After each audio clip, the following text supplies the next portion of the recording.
saya Septi Emilia dari kelas C Sekolah Tinggi Ilmu Farmasi Bakti Pertiwi. Di sini saya akan menjelaskan anestetika, antidepresi, dan obat-obat sistem saraf otonom. Apa itu anestetika? Anestesi umum menghilangkan rasa nyeri atau sakit secara sentral disertai hilangnya kesadaran dan dapat pulih kembali. Anestesi lokal, hilangnya rasa sakit pada bagian tubuh tertentu tanpa disertai hilangnya kesadaran atau penurunan kontrol pusat untuk fungsi vital. Mekanisme kerja anestetika umum: 1. Meningkatkan sensitivitas reseptor GABA sehingga transmisi saraf penghibisi dan depresi meningkat. 2. Meningkatkan kemampuan glisin untuk berikatan dengan reseptornya. 3. Menghambat reseptor NMDA. Penggolongan anestesi umum: 1. Anestesi parenteral dipergunakan untuk prosedur pembedahan dan kebanyakan obat dipergunakan untuk induksi. Contoh thiopental, propofol, dan ketamin. 2. Anestesi inhalasi atau gas.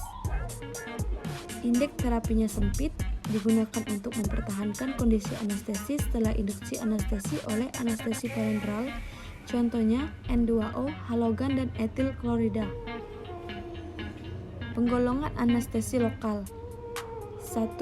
Anestesi topikal digunakan untuk mematikan permukaan bagian tubuh. Contohnya tetrakain, lidokain, dan benzokain. 2. Anestesi infiltrasi untuk menimbulkan anestesi ujung saraf melalui injeksi pada atau sekitar jaringan yang akan dianestesi sehingga menghilangkan rasa di kulit. Contoh lidokain dan bupipikain. Nah, di sini adalah video regional anestesi, tata cara anestesi bisa dilihat dan diperhatikan.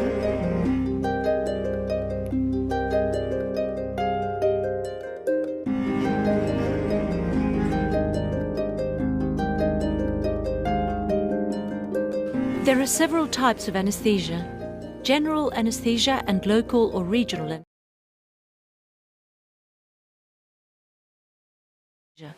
However, for certain types of operations, medical considerations alone are taken into account.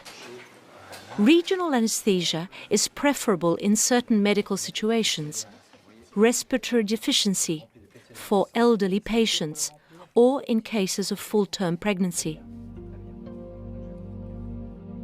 There are a variety of regional anesthesias: spinal or epidural anesthesia, which anesthetizes the lower region of the body; peripheral nerve block anesthesia.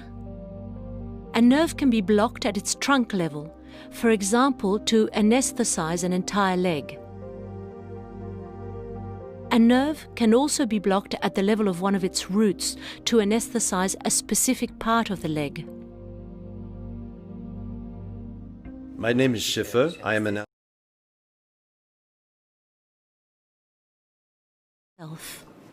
Regional anesthesia's side effects are primarily nausea, a rapid decline in blood pressure, or urinary difficulties immediately after the operation. Headaches and respiratory problems may also occur, but this is quite rare. There is no clear proof that regional anesthesia is safer than general anesthesia.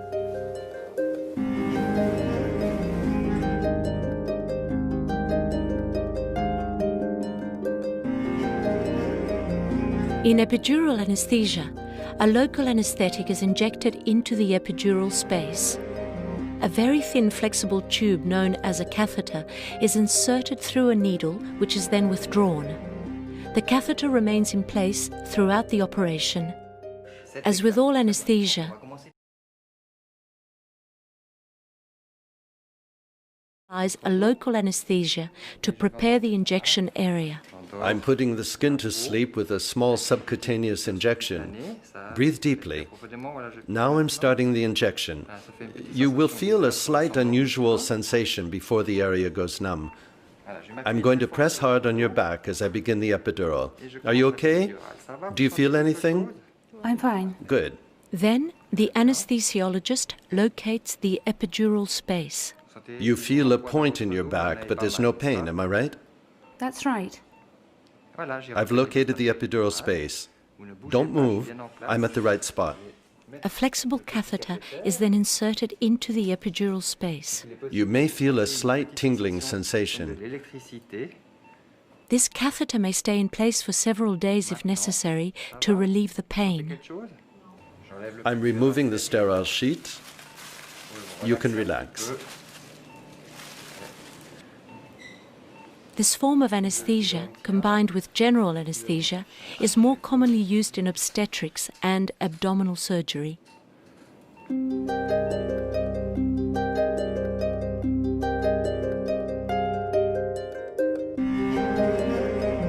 Spinal anesthesia consists in the injection of a local anesthetic into the fluid which bathes the spinal cord. Nothing is left in your back once the needle is withdrawn.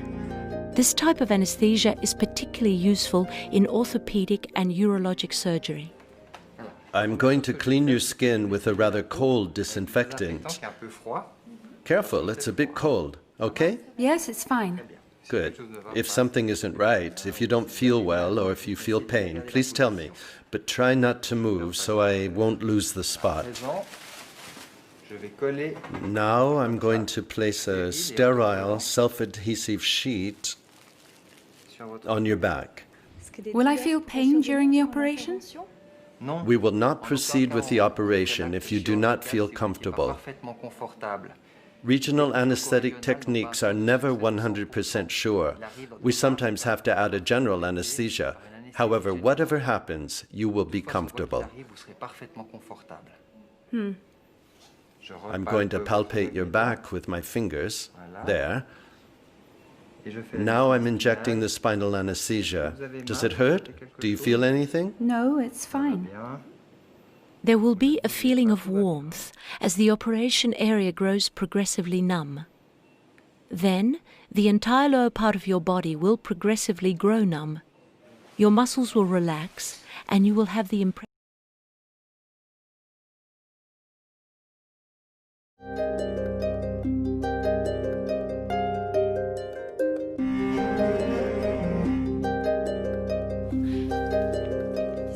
As in all forms of anesthesia, an IV is put in place to administer drugs for complications which may arise during surgery. The anesthesiologist injects local anesthetics close to the nerves in your arm. A nerve stimulator is attached to an injection needle to help locate the nerves. You will feel a slight tingling sensation when the nerve is stimulated, and your hand will move a little. Tell me if that hurts. Okay. They are very weak electrical impulses. It doesn't hurt, although it is surprising, because the part of the body being stimulated moves all by itself. We'll place your hand here and wait until it falls asleep. Then you may feel a tingling sensation. Your arm will gradually grow heavy and numb. I'll be back to see if the area has gone numb, and if not, we will start over again. We will not take you into the operating room unless your arm is asleep enough for the surgeon to work and you to remain comfortable. The medical team monitors your body's vital functions just as they do with general anesthesia. A general anesthesia can be administered along with a regional one, as with this patient. This is called combined anesthesia. Once the operation is over, a number of various things may happen. The patient may, if necessary, remain under medical supervision. In some cases, the patient may return home even while he or she. Baiklah, saya akan melanjutkan penjelasan tentang antidepresan. Pengertian antidepresan adalah obat yang dapat meningkatkan serotonin atau senyawa pembawa bahagia di otak. Tetapi tidak selalu depresi disebabkan kekurangan serotonin. Meski begitu, bukan berarti antidepresan tidak efektif. Ketika depresi berada pada tingkat yang lebih berat, maka antidepresan akan membantu, bahkan menjadi penyelamat hidup seseorang, misalnya dari keinginan bunuh diri. Penggolongan dan contoh senyawa obat. 1. Golongan selektif serotonin reuptake inhibitor atau SSRIs. SSRI adalah golongan antidepresan baru yang dikembangkan pertama kali tahun 1970-an. Contoh, fluoxetine, paroxetine, dan vilazodon. 2. Golongan serotonin N-norepinephrine reuptake inhibitor atau SNRIs. SNRI menghambat serotonin dan norepinephrine agar tidak diserap kembali oleh sel saraf. Contoh duloxetin, venlafaxine, reboxetin.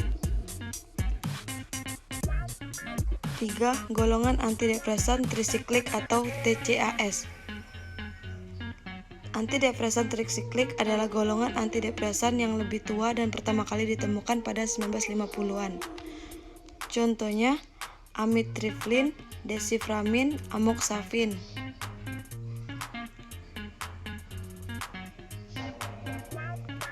4. Golongan monoamin oksidase inhibitor atau MAOIs. MAOIs merupakan golongan obat pertama yang dikembangkan untuk mengobati depresi, pertama ditemukan pada 1950-an. Contoh phenelzine, isocarbosin, selegilin.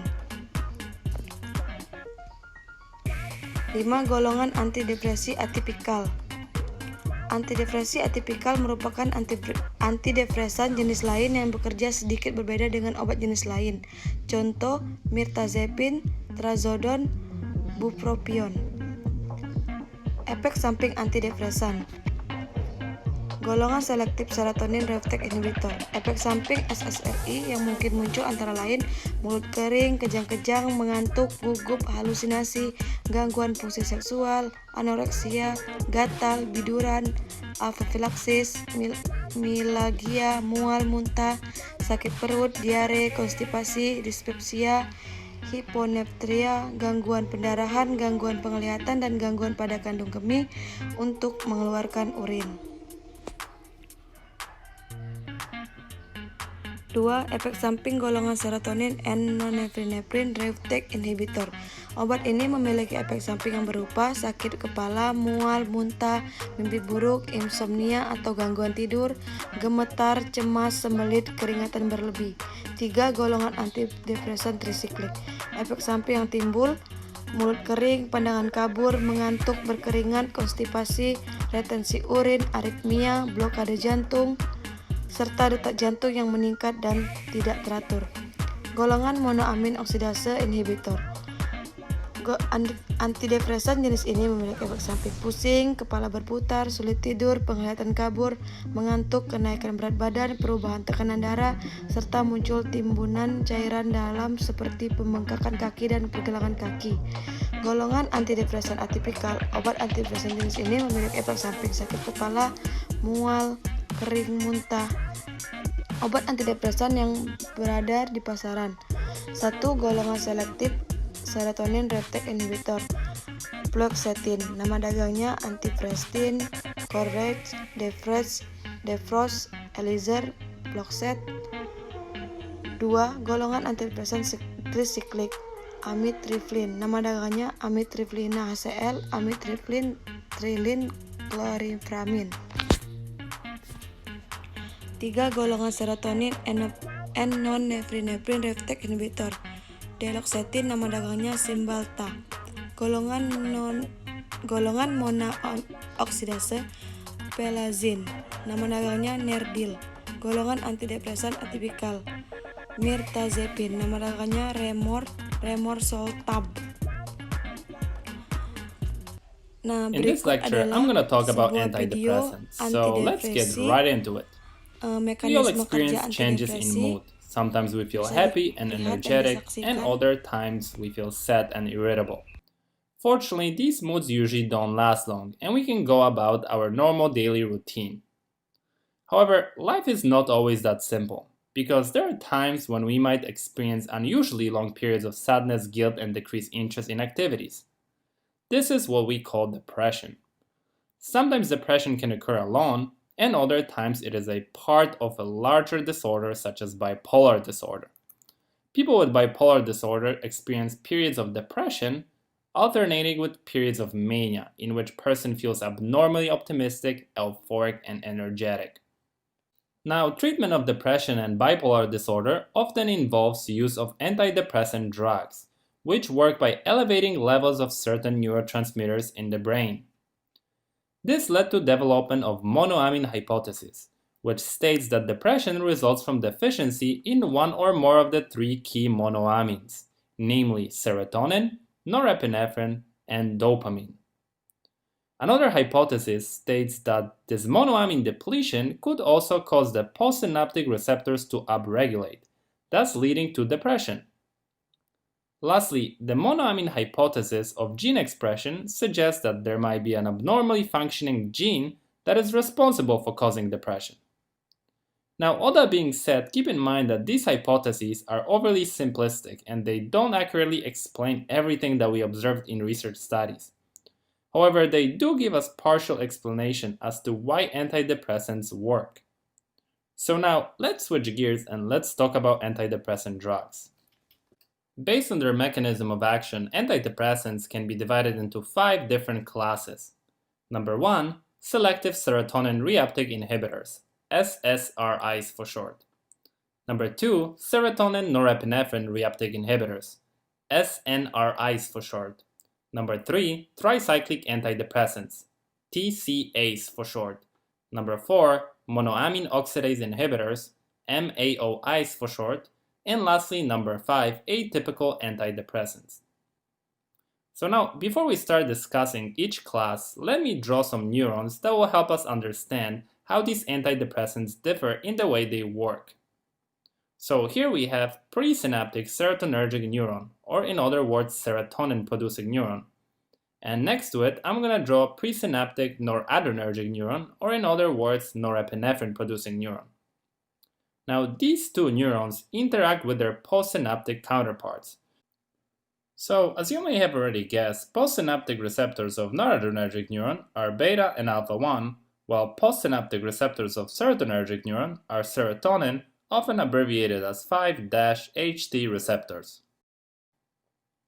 Now, keep in mind that there's quite a few subtypes of serotonin receptors, but for now, let's just keep it simple. So going back to our two neurons, the serotonin is synthesized from an amino acid tryptophan by serotonergic neurons, and it is there stored in vesicles awaiting regulated release. On the other side, norepinephrine is synthesized from an amino acid tyrosine by noradrenergic neurons, and it is also stored there in vesicles awaiting release. So now, what exactly happens when these neurotransmitters are released? Well, there are a few key things to remember. When serotonin and norepinephrine get released, they begin to stimulate the receptors, and at the same time, they are transported from the synapse back to their neurons in a process called reuptake. Now, serotonin is reabsorbed by serotonin transporter, abbreviated as SERT, while norepinephrine is reabsorbed by norepinephrine transporter, abbreviated as NET. Another important thing to remember is that once the serotonin and norepinephrine get reabsorbed back to their neurons, they're partially repackaged into synaptic vesicles and partially broken down into inactive metabolites by an enzyme monoamine oxidase, abbreviated MAO. Now let's move on to discussing antidepressant drugs, and let's start with selective serotonin reuptake inhibitors. So as you can tell from their name, SSRIs inhibit reuptake of serotonin, and they accomplish that by blocking serotonin transporter. This results in increased levels of serotonin available to bind to postsynaptic receptors. Examples of SSRIs include citalopram, escitalopram, fluoxetine, fluvoxamine, paroxetine, and sertraline. Now, besides being used for depression, SSRIs are also used for other psychiatric disorders, such as generalized anxiety, post-traumatic stress disorder, and obsessive-compulsive disorder.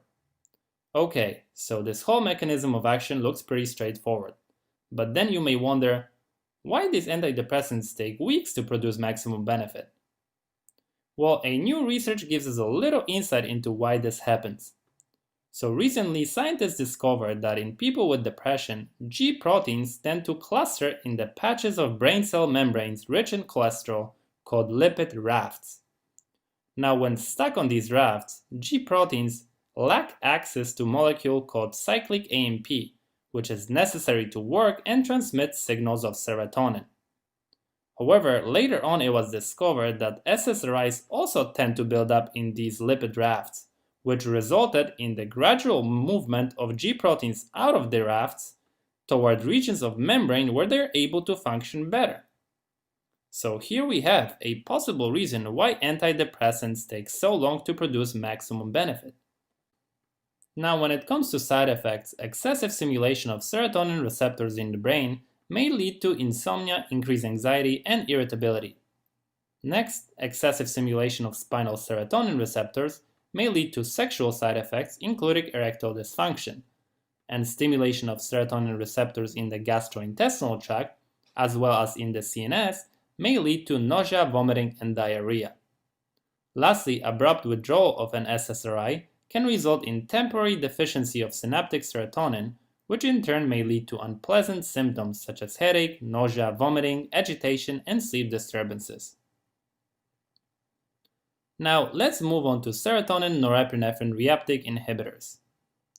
So, SNRIs, just like SSRIs, work by inhibiting reuptake of serotonin via inhibition of serotonin transporter. But what makes them different is their ability to additionally inhibit norepinephrine transporter. This results in increased levels of both serotonin and norepinephrine, which can then bind to the postsynaptic receptors. Examples of SNRIs include venlafaxine, desvenlafaxine, duloxetine, and levomilnacipran. Now, similarly to SSRIs, SNRIs are also used for depression, anxiety, and panic disorders. However, unlike SSRIs, SNRIs have been shown to be also effective in reducing pain associated with fibromyalgia, as well as other pain caused by neuropathy. This unique pharmacological action of SNRIs is thought to be related to enhanced noradrenergic activity within the central nervous system. Now, when it comes to side effects, they are very similar to those of SSRIs. However, because of additional noradrenergic activity, SNRIs may increase blood pressure and heart rate. Now let's move on to tricyclic antidepressants. So this class of antidepressants was named after their core chemical structure, which contains 3 rings connected together. Unlike the other classes of antidepressants, TCA's mechanism of action is not as straightforward. So just like SNRIs, TCAs were found to primarily inhibit reuptake of both serotonin and norepinephrine by blocking both of their transporters. However, different tricyclic agents do this with different level of selectivity. In other words, some TCAs, such as desipramine, are more selective inhibitors of norepinephrine transporter than serotonin transporter. Furthermore, TCAs also block many other receptors, such as alpha receptors, histamine receptors, and muscarinic receptors. However, blockade of these other receptors is thought to be responsible for their side effects more than their antidepressant activity. Examples of TCAs include amitriptyline, amoxapine, clomipramine, desipramine, doxepine, imipramine, maproteline, nortriptyline, and protriptyline. Now, TCAs are mainly used for depression. However, due to their broad mechanism of action, they also prove to be beneficial in treatment of other medical problems. For example, amitriptyline and nortriptyline have been used for migraine prevention as well as treatment of neuropathic pain. On the other hand, TCAs such as doxepine have been used for insomnia. Now, when it comes to side effects, inhibition of alpha receptors leads to orthostatic hypotension and dizziness. Inhibition of histamine receptors leads to sedation, and inhibition of muscarinic receptors leads to anticholinergic effects, such as blurred vision, dry mouth, constipation, and urinary retention. Lastly, TCAs block cardiac sodium channels and produce effects similar to antiarrhythmic agents such as quinidine. This ultimately can lead to cardiac conduction abnormalities. Now, let's move on to monoamine oxidase inhibitors. So, monoamine oxidase is a mitochondrial enzyme that degrades monoamines such as serotonin and norepinephrine. MAO exists in two subtypes, A and B, which are differently distributed in tissues such as brain, gut, and liver. Now, MAO subtype A preferentially metabolizes serotonin, but will also metabolize norepinephrine and dopamine, while MAO subtype B preferentially metabolizes dopamine. This is why the inhibition of MAO subtype A is thought to be responsible for antidepressant effects of majority of MAOIs. So the primary mechanism of action is pretty straightforward. MAOIs inhibit the activity of MAO enzymes, preventing breakdown of monoamine neurotransmitters, ultimately increasing their availability. Now, examples of MAOIs include isocarboxazid, phenelzine, and tranylcypromine, which are all irreversible inhibitors of both MAO subtype A and MAO subtype B, which in turn makes them effective for treatment of depression. Another example of MAOI, which is a bit different from the rest, is selegiline, which is a selective inhibitor of MAO subtype B, and therefore has been shown to be effective in reducing symptoms of Parkinson's disease, which results from depletion of dopamine. So now, on the surface, it seems like MAOIs could be a good choice for the first or the second line antidepressant. However, in practice, they are usually a very last choice. And the reason is that MAOIs show not only high incidence of drug-drug interactions, but also drug-food interactions. As I mentioned earlier, MAO enzymes are present in the gut. There, they play an important role in breakdown of monoamines ingested in food. The problem arises when inhibited MAO enzymes can't metabolize tyramine, which is contained in foods that have been aged or fermented. Now, built-up tyramine is taken up into the synaptic nerve terminals, where it acts as a catecholamine-releasing agent. The release of large amount of catecholamines caused by tyramine leads to hypertensive crisis and potentially a stroke. This is why patients that are prescribed MAOIs due to lack of other options must be educated about avoiding tyramine-rich foods. Okay, so now finally we can move on to atypical antidepressants. This class includes agents that have actions at several different sites and thus don't exactly fit into the other classes. Examples of atypical antidepressants include bupropion, mirtazapine, trazodone, nefazodone, vilazodone, and vortioxetine. Now, each of these drugs has a little different mechanism of action. So, bupropion is a weak norepinephrine and dopamine reuptake inhibitor. Besides being used for depression, bupropion was found to be effective in reducing nicotine cravings and withdrawal symptoms. Next, mirtazapine is an alpha-2 receptor antagonist. So by blocking presynaptic alpha-2 receptors, mirtazapine increases noradrenergic and serotonergic neurotransmission. Additionally, mirtazapine is thought to have some postsynaptic serotonin receptor blocking activity, as well as antihistaminic activity, which explains its sedating effects. Next, we have trazodone and nefazodone. Their therapeutic effect is thought to be related to their ability to inhibit reuptake of serotonin, as well as block postsynaptic serotonin receptors of subtype 2A, which are the bad serotonin receptors. Activation of these serotonin 2A receptors is thought to contribute to depression. Additionally, both of these agents antagonize histaminic H1 and adrenergic alpha-1 receptors, which may account for their sedative effects. Next, we have vilazodone, which has similar sounding name to trazodone and nefazodone, but again, it has its own unique mechanism of action. So, vilazodone is a serotonin partial agonist reuptake inhibitor, meaning it partially stimulates serotonin receptors and it inhibits reuptake of serotonin.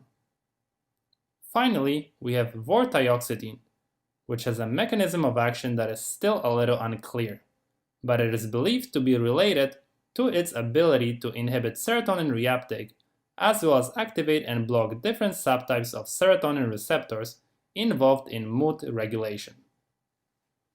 And now, before we end, I just wanted to briefly discuss lithium, which is a mood stabilizing drug in its own class.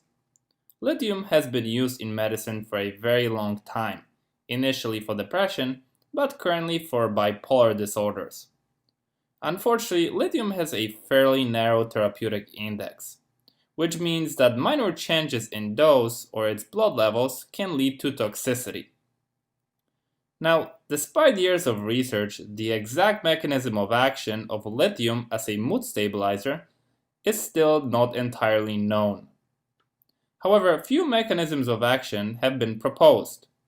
One in particular that has been extensively studied states that lithium inhibits the recycling of neuronal membrane inositol lipids. Okay, so this may get a little complicated, but bear with me.